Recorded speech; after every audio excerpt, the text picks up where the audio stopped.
Somebody like a Denard Robinson, the safeties, how much more assignment consciousness is there? Obviously, start off, we go to the grotto every day, say some prayers, and then it's like any week. It's more heightened because he can turn a 3-yard gain into an 80-yard gain, as we've seen last year in our game. We see every time he put the tape onto the kid all through last year.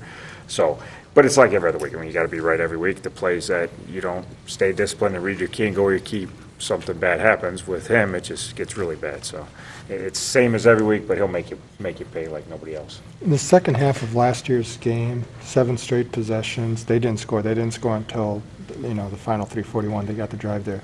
What were you able to do last year to be able to at least contain him?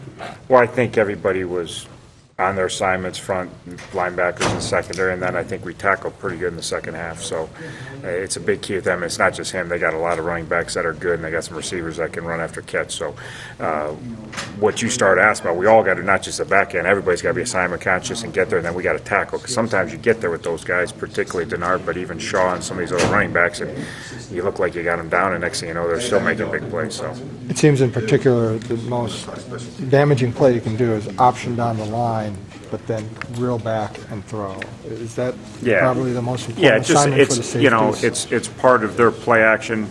Unfortunately for us, Coach Hoke brings a whole nother play action game along with them, as opposed to off the quarterback run. So they still have the quarterback run play actions, which are scary, and we missed one last year, and then they've got a whole other play action where they chuck the ball over people's heads with regularity when you watch their San Diego State tape. So it's critical, and that's a big part of being successful on defense, is making them drive, and they've got enough athletes. They're going to get first downs, they're going to get yards, but we can't give up the cheap ones like we did a year ago, obviously.